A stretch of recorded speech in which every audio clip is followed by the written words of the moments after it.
कुर्ते के कारवा बनता गया। एफपीओ बनाना बहुत मुश्किल काम था अब से 4 साल पहले, लेकिन अब धीरे धीरे बनते चले जा रहे हैं और आप लोग काम करते चले जा रहे हैं। आरफ्रैक की जहां तक बात है, research and food analysis centre हमारा है लखनऊ सप्रू मार्ग पे। वो एक बिजनेस पार्टनर के रूप में काम कर रहा है और प्रमोटर के रूप में काम कर रहा है, एक चैरिटेबल ट्रस्ट के रूप में काम कर रहा है। हॉर्टिकल्चर के अंदर में आता है। 2002 के शासनादेश के द्वारा उसकी स्थापना हुई थी। वो क्या काम करते हैं कि जो बिजनेस स्टैंडर्ड हैं, global round the globe standard हमारे बिजनेस के हैं, क्या परमिसिबल लिमिट है केमिकल के। अभी हम बहुत सारी बात कर रहे हैं कि हम भिंडी एक्सपोर्ट कर देंगे और हम मटर एक्सपोर्ट कर भी रहे हैं, कुछ बुंदेलखंड एरिया से कर रहे हैं, स्पाइसेस में कर रहे हैं, बहुत सारे काम कर रहे हैं। अभी बहुत सारे अभी इन्होंने कोल्ड क्रॉप की 2 वैरायटी दिखाई थी, गोभी वर्गीय कलर्ड की। तो अब ये है कि क्या इसके अंदर जो केमिकल है जितना कितना होना चाहिए कितना नहीं होना चाहिए, क्या थ्रेशोल्ड लेवल होना चाहिए हमारे केमिकल का, माइक्रोब्स का इन्फेस्टेशन तो नहीं है इसके अंदर। इन सब चीजों का जवाब देने के लिए आरफ्रैक संस्था है। अभी बहुत अच्छा कोलैबोरेशन हमारा हुआ है मंडी के साथ। मंडी वालों ने ये कहा है कि जितना भी खर्चा होगा एफपीओज का, उसका 50% हम वहन करेंगे। अगर आप कोई चीज एक्सपोर्टेबल आइटम रखते हो और उसको कहीं आपको एक्सपोर्ट करना है, राउंड द ग्लोब कहीं भी एक्सपोर्ट करना है, तो टेस्टिंग पे जो स्टैंडर्ड की टेस्टिंग होगी, जो उस पे आएगा, जो खर्चा आपका आता था अब तक का, जो एक फाइटोसैनिटरी स्टैंडर्ड जारी करने के लिए कि ये परमिसिबल लिमिट है, ये स्टैंडर्ड है, इसके अंदर हम इस लेवल का केमिकल को टॉलरेट कर सकते हैं, इससे ज्यादा परमिसिबल थ्रेशोल्ड हमारा नहीं है। इतने माइक्रोब्स के इन्फेस्टेशन को बर्दाश्त कर सकते हैं, या 0 रखेंगे या 0.001 ppm रखेंगे या क्या रखेंगे, जो भी स्टैंडर्ड है वो टेस्टिंग करने की फैसिलिटीज हमारे पास है। एक बिजनेस प्रमोटर, एक्सपोर्ट प्रमोटर और ऑर्गेनिक बाजार के रूप में जो एक विश्व के रूप में विकसित कर रहे हैं। बता रहे थे डायरेक्टर साहब थे फॉरेन ट्रेड के, तो वो डीजी साहब थे, तो वो बता रहे थे कि हमने कितने उपलब्धियां हासिल की हैं, लेकिन सब चीजों को भेजने के लिए वो वहाँ मामला कहाँ फंसता है जाके कि जो उसको फाइटोसैनिटरी स्टैंडर्ड है उनके, वहाँ पे हमारा मामला फंसता। हमारी गोभी का कलर बड़ा अच्छा है, हमारे आम का कलर बड़ा अच्छा है। आप शायद सबके सब परिचित होंगे कि बहुत दिनों तक जापान जैसे देश ने हमारे मैंगो को प्रतिबंधित करके रखा। उन्होंने कहा कि जो आपका मैंगो उसके अंदर फ्रूट फ्लाई का इन्फेस्टेशन है, जब अलाउ किया कि नहीं इसको बीएसटी ट्रीटमेंट प्लांट से ट्रीट करके लाइए तब हम इसको खरीदेंगे। बहुत सारी चीज थी। नवाब ब्रांड का नाम आपने सुना होगा, मंडी वाले हमारे भाइयां होंगे।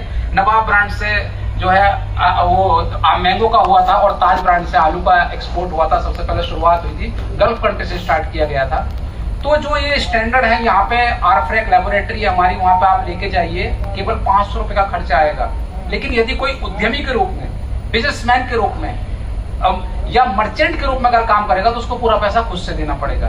सरकार कम है और आप कहेंगे साहब हमको अपना पूरा सामान लेके वहां जाना पड़ेगा, क्योंकि मुझे ब्रीफ में बताने का निर्देश हुआ है, इसलिए मैं आपको प्रोसीजर बता देता हूँ। नहीं, 18 जो हमारी मंडी के मंडल मुख्यालय चयनित किए गए हैं, वहां पे एक असेइंग कलेक्शन सेंटर हमारा होगा, असेइंग लेबोरेटरी होगी।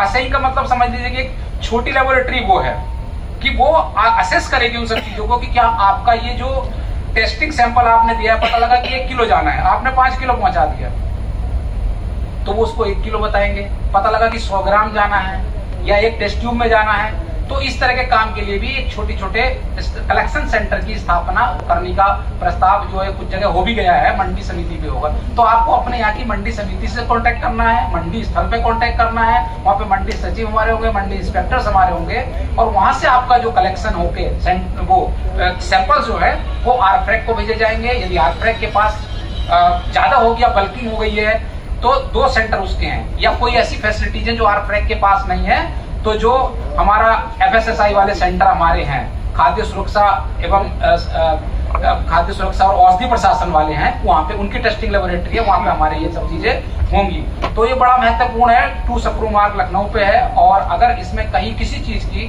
जरूरत पड़ती है तो हमारे जनपद में जिला उद्यान अधिकारी हमारे हैं, वो आपकी मदद करेंगे।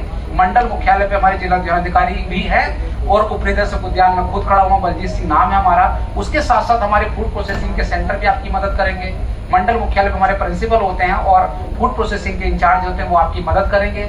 और मेरी शुभकामनाएं हैं। इकोनॉमी को ट्रिलियंस में लेके जाना है तो हमारी भूमिका बहुत महत्वपूर्ण हो जाती है। और हमने जो मैंने बताया था कि मैं अकेला ही चला था जानिबे मंजिल, मगर जब बुंदेलखंड के जिले छोटा छोटा मटर फ्रोजन का उन्होंने एक्सपोर्ट शुरू कर दिया। अभी हालांकि ओमान और गल्फ कंट्रीज में वो ज्यादातर कर रहे हैं और दुबई में जा रहा है उनका ज्यादातर। तो हम कानपुर जैसी जगह में तो उनसे आगे ही हैं और आगे रहेंगे। और यहाँ कोई कानपुर या बुंदेलखंड का मैं बंटवारा नहीं कर रहा, लेकिन एक स्वस्थ प्रतिस्पर्धा अगर हमारे अंदर उत्पन्न होगी कि नहीं हम मेरिट से ज्यादा करेंगे, हम एनसीआर से ज्यादा करेंगे, तो शायद हम आगे बढ़ते जाएंगे। कुछ प्रोडक्ट उनके हैं। सरकार ने इसमें एक चीज और करा है कि 2 ओडीओपी दिए हम लोगों को। एक जो प्रोफेशनली हमारे इंडस्ट्रियल हैं, जैसे यहाँ का लेदर है,